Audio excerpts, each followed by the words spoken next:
Bom, gente, né, prosseguindo aqui no estudo da pensão por morte, né, esse benefício ele não tem carência, tá? Aliás, vale a dica que nós demos na aula passada. Tem 4 benefícios previdenciários que nunca terão carência: a pensão por morte, o salário família, o auxílio acidente e o auxílio reclusão. Né? Auxílio acidente e auxílio reclusão são os próximos que nós estudaremos. Mas esses 4 nunca terão carência: pensão por morte, salário família, auxílio acidente e auxílio reclusão. Então, sem carência. E a sua renda mensal inicial, a sua RMI. Aqui vai depender, né? Se o cidadão estiver aposentado no momento do falecimento, vai ser o valor da aposentadoria. Mas se ele não estiver aposentado, vai ser 100% do salário de benefício, tá? Então vai depender. É melhor que ele não esteja aposentado, porque vai ser 100%. É melhor que o cidadão morra na ativa do que morrer aposentado. Então, se está na ativa, 100% do salário de benefício. Se ele está aposentado, o valor da aposentadoria que ele percebe.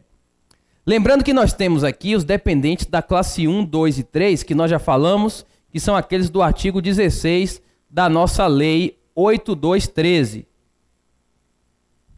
Se o cidadão deixou esposa e filho menor de 21 anos não emancipado, a pensão por morte vai ser dividida em 2 partes, né? Se a pensão, vamos supor, for de R$1.000, ela vai ser dividida em 2 cotas, R$500 para cada um.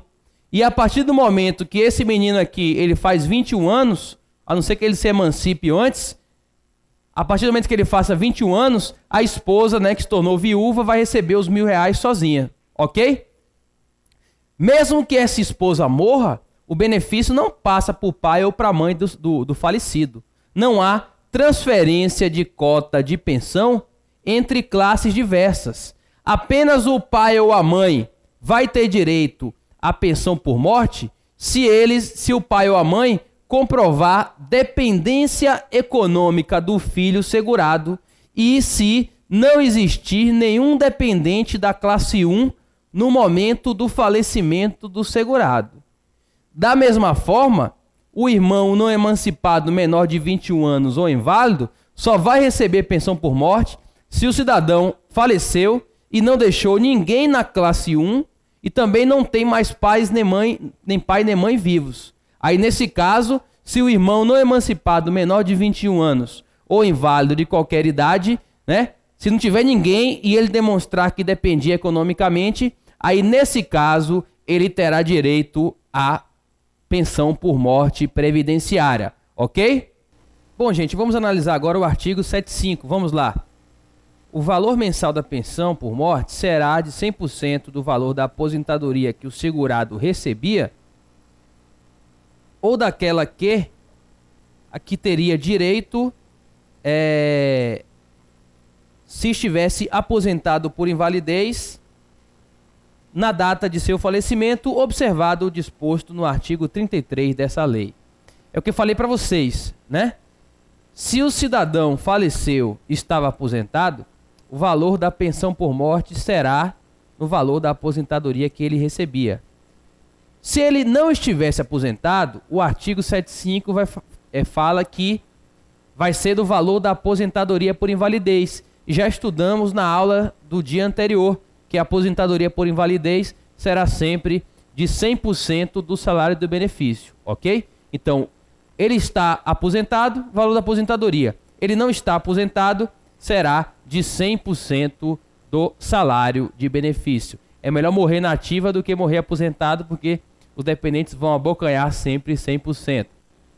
Vamos prosseguir aqui no nosso artigo 76. Vamos ao slide. A concessão da pensão por morte não será protelada pela falta de habilitação de outro possível dependente e qualquer inscrição ou habilitação posterior que importe em exclusão ou inclusão de dependente só produzirá efeito ao contar da data da inscrição ou habilitação. Então vejam, com esse artigo 76, o INSS não pode protelar concessão de pensão por morte esperando que outros dependentes se apresentem. Vamos supor, se tiver uma controvérsia de uma investigação de paternidade, o INSS não pode deixar de pagar a pensão esperando terminar o processo de investigação de paternidade. E quem entrar depois ou for excluído, a eficácia vai ser a partir da entrada ou mesmo da exclusão. Mas aqui isso gera vários problemas ao INSS, que muitas vezes quem paga mal paga duas vezes. Então, se tinha um dependente que o INSS não reconheceu, esperando algum processo de investigação, etc., o INSS corre o risco de ter que pagar novamente uma cota de pensão que foi paga ao primeiro dependente já habilitado. Vamos ao parágrafo 1º do artigo 76. O cônjuge ausente não exclui o direito da pensão por morte o companheiro ou a companheira, que somente fará jus ao benefício a partir da data de sua habilitação e mediante prova de dependência econômica. Pessoal, cônjuge ausente aqui é no sentido comum, né? Aquele cônjuge que se afastou do lar. Então vejam, a partir do momento que o cidadão é casado e a sua esposa, ou o contrário, a mulher casada, o esposo sai, é possível que haja uma união estável, né? Haja uma relação de companheirismo. Então, nesse caso, é possível a união estável entre pessoas casadas, desde que separadas de fato, o que ocorre na ausência. Então, nesse caso, o fato da pessoa ser casada não exclui o direito do companheiro ou da companheira de receber a pensão por morte, na hipótese, né, de haver dependência econômica, que nesse caso é presumida por força do parágrafo 1º do artigo 16 da Lei 8213 de 91. Vamos analisar o parágrafo 2º. O cônjuge divorciado ou separado judicialmente, ou de fato, que recebia pensão de alimentos, concorrerá em igualdade de condições com os dependentes referidos no inciso 1 do artigo 16 desta lei. É o que eu falei para vocês, pessoal, quando nós estudamos aqui os dependentes. Ex-cônjuge, né? Separação, divórcio, separação agora nem existe mais. Só vai ser dependente para fins previdenciários, só vai ter direito a receber a pensão por morte se havia, né, o pagamento da prestação alimentícia, o pagamento de alimentos. Temos até uma súmula do STJ que dá uma flexibilizada nisso, e daqui a pouco nós passaremos 3 súmulas do STJ específicas sobre pensão por morte. Mas essa é a regra. Ex-esposo, né, por exemplo, ex-mulher, separado ou divorciado, só se houver o pagamento de alimentos para ser enquadrado como dependente para fins de percepção da pensão por morte, ok? Vamos prosseguir aqui analisando agora o nosso artigo de número 77, vamos a ele. A pensão por morte, havendo mais de um pensionista, será rateada entre todos em partes iguais. Gente, o que eu falei para vocês, tendo mais de um dependente dentro da mesma classe, vai dividir em partes iguais. O cidadão deixou esposa, né, que se tornou viúva, e 2 filhos. A pensão vai ser dividida em 3 cotas. Essas partes iguais aqui é entre dependentes da mesma classe, como eu falei. Se tiver alguém da classe 1, ninguém da classe 2 e 3 vai receber. E mesmo que a pessoa deixe de receber na classe 1, não haverá transferência de cotas entre classes diversas, o direito será extinto, ok? Nesse sentido, vamos analisar agora o parágrafo 1º, que eu também já me referi aqui. Reverterá em favor dos demais a parte daquele cujo direito à pensão cessar. Bom, gente, então é o seguinte, né? A partir do momento que o dependente perde a sua condição, o segurado, né, vai centralizar o benefício, como eu falei. O cidadão faleceu, deixou mulher e filho. A cota de pensão divide para 2. Quando o filho faz 21 anos, salvo se ele for inválido, vai cessar o direito dele. A mulher que recebia metade do benefício, né? Vamos supor que fosse R$1.000, era 500 para cada um. A mulher vai passar a receber R$1.000. Até o momento em que ela morra ou perca a sua condição de dependente, que normalmente não ocorre, salvo se ela tiver uma pensão mais vantajosa de outro marido ou companheiro, que é o caso da viúva negra, ok? Vamos analisar agora o parágrafo 2º. A parte individual da pensão extingue-se. 2 pontos. 1. Pela morte do pensionista. Não é óbvio, quando o pensionista morre, o direito é extinto pela morte do pensionista. 2. para o filho, a pessoa a ele equiparada ou irmão de ambos os sexos, pela emancipação ou completar 21 anos de idade, salvo se for inválido. Vejam, tem gente que antes de completar 21 anos se emancipa e perde a condição de dependente previdenciário. Essas causas de emancipação, elas podem ser legais ou voluntárias. Legal, casamento. Né? O cara casa, além disso, ainda perde a condição de dependente. Perde 2 vezes, rapaz. Que absurdo, brincadeira. Né? Desenvolve, consegue um emprego, tem economia própria. É emancipado por escritura pública. Então, todas as causas de emancipação antes dos 21 anos, fazem com que aquela pessoa perca a sua condição de dependente. O maior de 21 anos, ele só vai manter a condição de dependente previdenciário se ele for inválido, tá? Ainda existe uma lenda que se cursar a universidade tem direito a ficar até os 24 anos, tá? Isso é para pensão alimentícia, né? Para pensão por morte previdenciária, completou 21 anos, cortou, exceto se for inválido. Não prorroga em razão de curso universitário. Esse é o entendimento pacífico do INSS, do STJ e da Turma Nacional de Uniformização de Jurisprudência. E o inciso 3, para o pensionista inválido pela cessação da invalidez, né? O cidadão com 30 anos inválido fez uma cirurgia milagrosa, voltou a ficar bom, tem capacidade para trabalhar. Nesse momento ele perde a sua condição de dependente pela cessação da invalidez. Vamos ao parágrafo 3º. Com a extinção da parte do último pensionista, a pensão extinguir-se-á.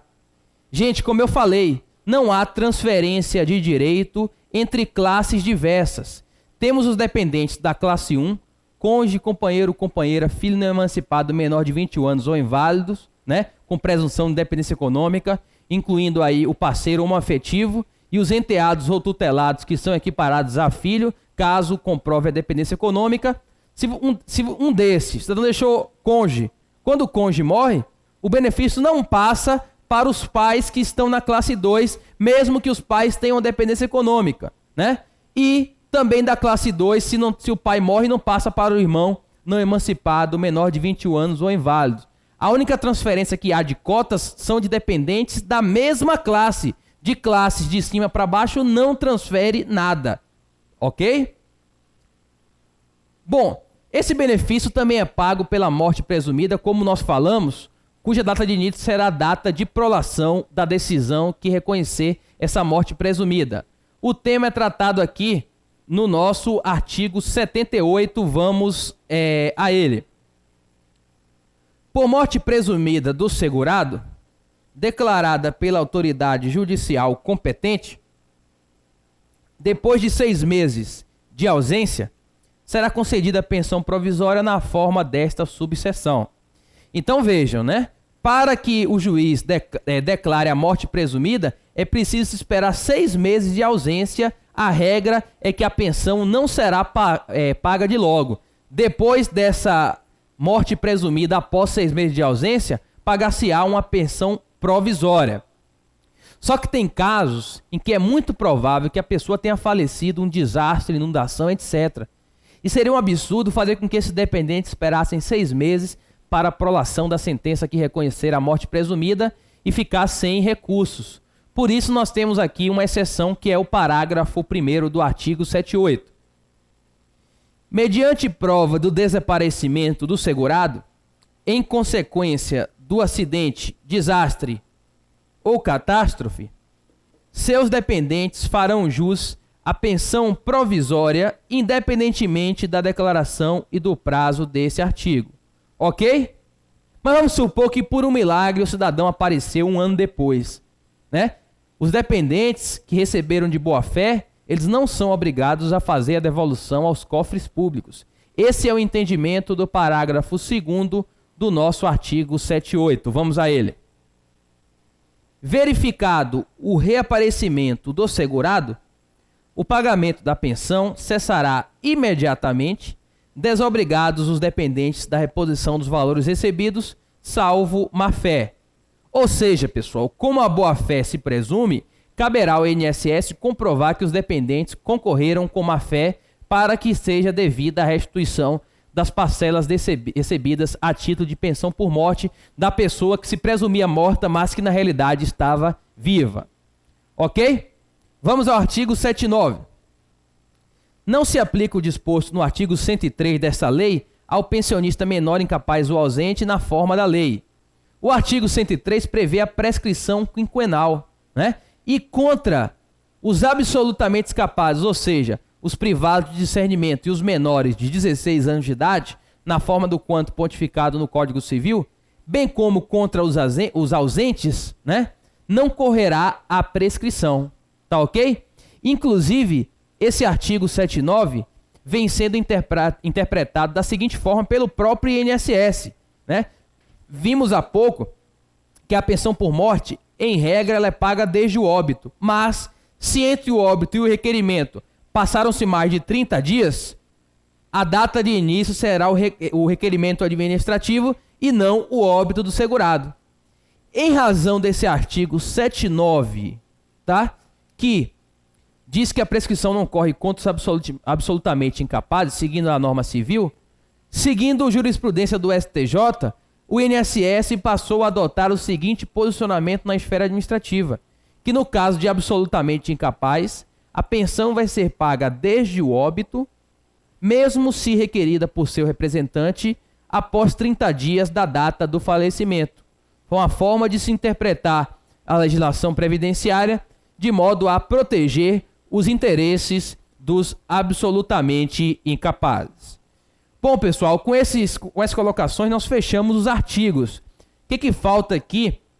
A gente estudar sobre pensão por morte. Nós temos que ver 3 súmulas importantíssimas do Superior Tribunal de Justiça, que são muito cobradas em provas, e vamos começar com a súmula 340. A lei aplicável à concessão de pensão previdenciária por morte é aquela vigente na data do óbito do segurado. Pessoal, essa súmula 340, ela decorre do princípio do tempus regit actum, né? Se o cidadão morreu hoje e a viúva vai requerer a pensão daqui a 3 anos, pouco importa a data do requerimento do benefício. O que importa é verificarmos a lei que estava vigorando no momento do óbito do segurado, né? É a lei que está em vigor no momento do óbito do segurado, que é o momento em que nasce o direito à pensão por morte previdenciária, é aquela que vai dizer quem vai receber o benefício, qual o valor da renda mensal inicial desse benefício. Essa súmula decorre do princípio do tempus regit actum. Ok? Vamos à próxima súmula. É a súmula 336 do STJ. A mulher que renunciou aos alimentos na separação judicial tem direito à pensão previdenciária por morte do ex-marido, comprovada a necessidade econômica superveniente. Pessoal, nós vimos que apenas o ex-cônjuge ou ex-companheiro que receba pensão alimentícia continuará na condição de dependente previdenciário e perceberá, naturalmente, a pensão por morte. Essa súmula 336, ela vem flexibilizando, eu até chego a afirmar que ela não tem uma previsão legal. Aqui diz o seguinte, que a mulher na separação renunciou aos alimentos, só que posteriormente, né, comprovou necessidade econômica do marido, e nesse caso ela tem direito à pensão por morte. Essa súmula é muito mal redigida. Primeiro, quando fala mulher, deveria ser pessoa, porque o homem também tem o mesmo direito à pensão por morte. Segundo, renúncia a alimentos. Quem conhece um pouquinho do Código Civil, eu conheço um pouquinho só, sabe que os alimentos são irrenunciáveis. Você pode suspender a percepção, mas jamais renunciar, né? Segundo, esse entendimento de separação também é cabível no divórcio, é cabível na extinção de relação de união estável ou mesmo na extinção de relação homoafetiva. Então, o que vem caindo dessa súmula na prova é o seu texto. A mulher renunciou ao alimento na separação, mas, né, posteriormente, após a separação e até o momento do óbito, demonstrou que dependia economicamente do seu ex-marido. Nesse caso, o STJ vem entendendo que essa pessoa, essa mulher, tem direito à pensão por morte previdenciária. Ok? Vamos passar aqui a súmula 416 para nós fecharmos aqui o estudo da pensão por morte. É devida a pensão por morte aos dependentes do segurado que, apesar de ter perdido essa qualidade, preencheu os requisitos legais para a obtenção de aposentadoria até a data do seu óbito. Vejam bem, pessoal, né? Vamos supor que nós tenhamos uma pessoa que podia se aposentar, mas a pessoa, normalmente por ignorância, por não conhecer os seus direitos perante a Previdência Social, ela não se aposentou e perdeu a condição de segurado, ou seja, não mais recolheu contribuição previdenciária e passou pelo período de graça. E essa pessoa morreu, né? Morreu sem ser segurada. E diz a súmula de como essa pessoa poderia ter se aposentado, os seus dependentes farão jus à pensão por morte. Qual o fundamento dessa súmula? O que está por trás? O que está por trás dessa súmula é o artigo 3º da Lei 10.666 de 2003. A regra é: para receber um benefício da Previdência Social, é preciso ser segurado ou ser dependente do segurado. Essa é a regra. Mas nós temos 3 exceções. No caso da aposentadoria por idade, da aposentadoria por tempo de contribuição ou da aposentadoria especial, o artigo 3º da Lei 10.666 de 2003, 10.666/2003, diz que o segurado que reuniu todas as condições tem direito ao benefício, mesmo que ele tenha perdido a sua condição de segurado, ou seja, não está mais contribuindo e já foi ultrapassado o período de graça. E é justamente o caso.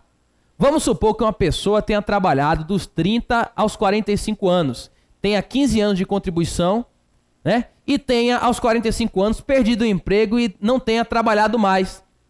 Essa pessoa, esse homem, quando fizer 65 anos de idade, ele terá direito à aposentadoria por idade. Por quê? Porque ele vai ter idade mínima de 65 anos e vai ter completado a carência, que é o recolhimento de 180 contribuições previdenciárias em dia, que perfaz exatamente 15 anos. Mas como ele trabalhou dos 30 a 45, há muitos anos não contribuía, mais há 20 anos, ele achava que não tinha direito. Isso ocorre muito na prática. E não pediu aposentadoria. Aí, quando fez 65 anos, né, morreu. No mesmo dia que faz 65 anos. Só que ele adquiriu o direito no dia que fez 65 anos. Nesse caso, apesar de não ser segurado, ele podia ter se aposentado. E se ele podia estar aposentado, se ele deixou dependentes, os seus dependentes têm direito à pensão por morte previdenciária. Esse é o entendimento da súmula 416 do STJ. Ok, gente? Fechamos a pensão por morte e daqui a pouco voltaremos com os 2 últimos benefícios previdenciários.